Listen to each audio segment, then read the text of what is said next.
এটা হলো খলিশা ফুলের মধু। কোনটা? এইটা? হ্যাঁ, হ্যাঁ। খলিশা ফুল। কেমন? এই দেখেন, আমি তো খাইলাম, মানে খুব ঝাঁজ, মাশাআল্লাহ। আমি এটাও খাইছি। হ্যাঁ? এই মধুর আমার কাছে আছে ফালাক ফুলের। আমি কয়েকদিন আগে একটা কম্বো প্রাইজে একটা মধু নিয়ে এসেছিলাম 1300 টাকার 2 কেজি মধু। হ্যাঁ। ওটাও একটা মধু আর এটাও একটা মধু, মানে মধুটা খাইলে মনে কেমন যেন একটা লাগে, মনে হয় যে এটা আর একটা আলাদা কিছু হ্যাঁ, আলাদা একটা। একটা। বুঝতে পারছি। এই আমাদের কি বলে, নজরুল গাজী, নজরুল ইসলাম গাজী, আমরা এখন যেই জায়গায় আসছি, সুতারখালী, হ্যাঁ, সুতারখালী এলাকায় আসছি, দাকব। দাকব থানা। আর হ্যাঁ, দাকব সুতারখালী।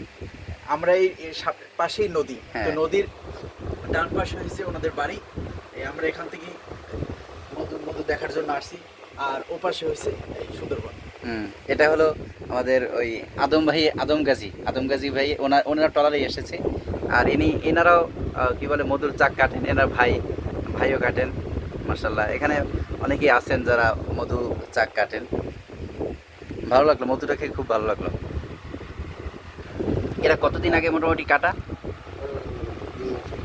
2 মাস আগে কাটা।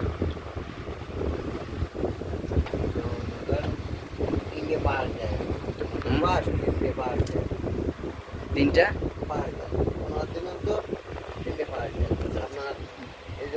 প্রথম পার্ক দিয়ে, তারপর মনে করেন আর একটা পার্ক দেয় বাণী, তারপরে আরেকটা দেয় ওরা তিনটে পার্ক। এনারা যারা কাটিছে, এরা ফার্স্টে যে খসির মধ্যে এটাই কাটিছে, তারপর হচ্ছে যাই কেন জঙ্গলে যাতে গেলে বহুতটা এমনি আপনাদের কাছে এই কি বলে মধুর মজুদ আছে কেমন? হ্যাঁ, এমনি আনুমানিক এখন কয় কেজি বা কয় মনের মতো আছে? ও মনে করেন পাইছে আপনার 45 কেজি করে পাইছে, হ্যাঁ। তাতে মনে করেন বিক করেছে।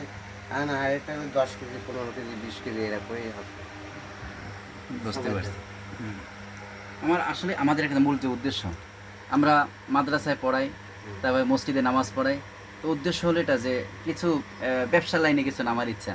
মানে খাঁটি মধুর লাইনে তো বহুত ভেজাল আছে, বহুত সমস্যা। আমাদের আমি বলি, আমাদের এই জায়গা থেকে ওই যে ওই ওই সাইডে আসাম মসজিদ আছে, সেটা হলো আপনার ওই শফিউজের মাদ্রাসা। শফিউজের মাদ্রাসা। হ্যাঁ, ওই ওই মাদ্রাসাটা জায়গা- কোথায়? হ্যাঁ, ওই মাদ্রাসাটা কোথায়? এই যাতে মনে করেন 2 কিলোমিটার। 2 কিলো ওই সামনে? হ্যাঁ, বুঝতে পারছি। ওর এই সাইডেতে যে মধু নেবেন আপনি ডুপ্লিকেট পাবেন না, ওই সাইডে গেলে আপনি ডুপ্লিকেট পাবেন। আচ্ছা, আমি যেটা বলি, আমাদের মূল একটা বিষয় এটা যে আমরা আমাদের এই লেবাস পোশাক, এটাকে রসুলের সুন্নত, তাই না? এই পোশাকটার উপরে মানুষের আস্থা থাকে। এই আস্থাটা আমাদের কথা হয়েছে যে আস্থায় আমরা বিন্দু পরিমাণ করতে চাই না, মানে নষ্ট করতে কয় চাই না, না। ছাড় দিতে চাই না। হ্যাঁ। কোনো কম্প্রোমাইজ, মানে কোনো কম্প্রোমাইজ নাই, হ্যাঁ। কোনো সুযোগ নাই যে এখানে হ্যাঁ। কোনো আমাদের আস্থার উপরে আস্থা কোনো নষ্ট হোক। আস্থা নষ্ট হয়ে আমরা চাই না। আস্থা ধরে রাখার চেষ্টা। আর এই লাইনে কাজ করি নাই কোনো সময়, এই করতেছে আমরা, এগুলো বুঝিও কম, কিন্তু সততার সাথে কাজে আগাইতেছে। যার কারণে এত দূর আসা। ওইটা আপনি বিশ্বাস করে নেবেন, এতে কোনো ভেজাল পাবেন না। আপনি নিয়ে নিশ্চিতে আপনি বৃষ্টি হবে, কোনো ডুপ্লিকেট কোনো জিনিস পাবেন না। আপনিও মুসলমান ভাই, আমিও মুসলমান ভাই, এরপরে আমার আর কোনো কথাই আসে না। বুঝতে পারছি। আপনার এই যে এই মধুটা কাটছে কে? আমার ভাই কাঠ আপনার ভাইয়ের নাম কি? জুলফিকার। জুলফিকার। এমনি উনি উনি কেমন মানে আর ওনার কেমন আছে মধু? ওই বললাম না 20 কেজি 20 15 কেজি। 20-15 আপনিও কেজি। কাটেন, তাই না? আমিও কাটি। মানে অভ্যাস আছে কোনো, মানে মৌমাছি ওই আমি কামড় টামড়? নিচের দিকে ওই যে ভাই পাশ করে যায়, হ্যাঁ। আমি ওই দিকে যাই না, আমি এই বাড়ির দিকে যাই। বুঝতে পারছি। আপনি- ওনার পাশে আছে?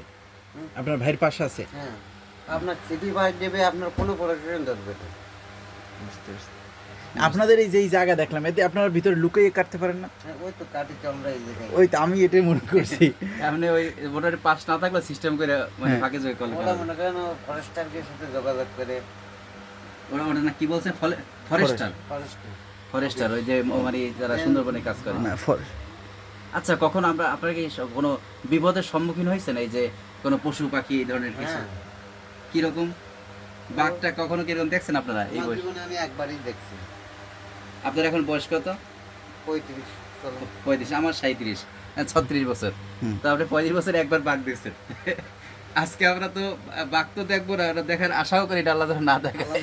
আমি আল্লাহকে তৌফিক করে, আল্লাহ যতদিন বাঁচিয়ে রেখে জঙ্গলে চলি, আল্লাহ না মিলে। না দেখায় যেন। হ্যাঁ। আমরা একটা বানর দেখছি আজকে শুধু। এমনি বানর তো আমাকে এলাকায় আছে। যখন যান কোনো সেফটি নিয়ে যান, যে জ্যাকেট জোকেট বা কোনো কিছু?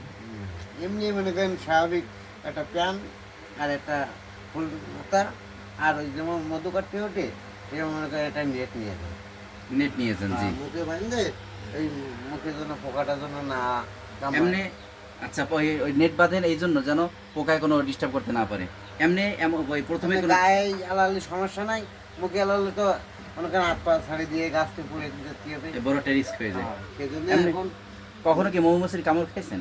হ্যাঁ হ্যাঁ, খাইছি। এমনি মৌমাছি সরানোর জন্য করণীয় কি? ওই ধোয়া টোয়া দেয়? ধোয়া দেয়। ওই কুটু দিয়ে এরকম বল দিয়ে বানায়, এবারে ওই কুটুর মাথায় আগুন দিয়ে এরকম একটা আংটা করে নিয়ে গাছে উঠতে।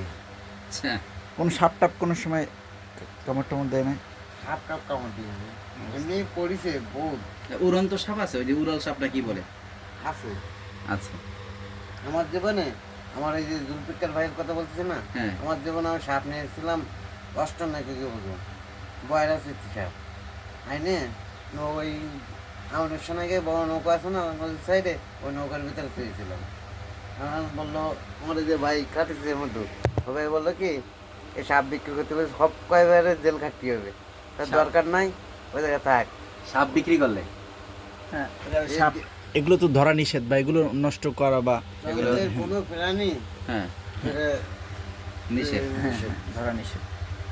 তারপরে তো ওই শুনছি যে হরিণ টরিণ খাওয়ার সুযোগ থাকে, ওটা কেমনি কি করে? ওটা মনে কোনো ওই আপনার চুলে জমা করে মাঠে সব আমি সাদার করে জমাতে পারি। হরিণের গোস্ত খাইছেন কখন? হুম? হরিণের? ও, বুঝলাম। বহুত খাইছেন?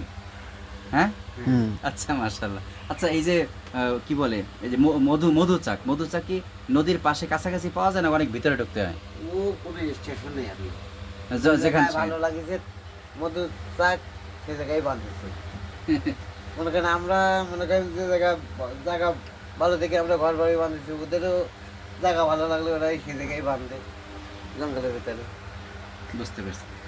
তাহলে শুধু আপনারাই তো মানে আর যাদের ওই মৌ সংগ্রহ করার পাশ না থাকা সত্ত্বেও তো অনেকে যায় না? কম ও মনে করেন এই পাশ থাকে, আপনার জঙ্গলে ঢুকতে গেলে পাশ থাকে। আর একটা কথা, ধরেন মৌচাক বানায়, তো মৌচাকের পাশ আলাদা, আপনার কাঁকড়ার পাশ আলাদা, আপনার মধুর পাশ আলাদা, সব ও। থেকে ভিআইপি পাশ থাকলে আছে ওই মধুর পাশটা। তাই? এটা কিরকম খরচ হয়? ওটা মনে করেন গতবার নিচে আপনার 500 টাকা করে মাথায়, আর এবারে বৎসরে? হ্যাঁ মাথায়, আর এবার নিচে 1,00,000 টাকা করে ফরেস্টার ডিপার্টমেন্টে। তারপরে মনে করেন খাওয়া বছরে 500 টাকা মাত্র চার্জ? বছরে তো আপনার 15 দিন 15 দিনে 500 টাকা, এটা তো কোনো ব্যাপার না।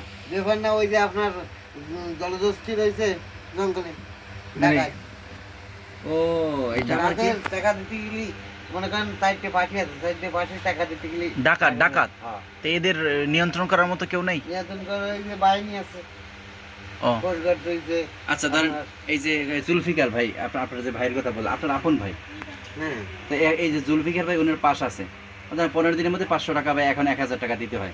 একজন তো যায় না আপনার, একজন যায় না, আরো অনেকে যায়। 5 জন 6 জন। তখন আবার এই যে যারা ওই ডাকাত আছে, এই ডাকাতরা এই স্থানীয়ই, তারাই নাকি না দূরের থেকে ও দূরে দূরে আসে, তারা কি করে, তারা ডিস্টার্ব করে কি?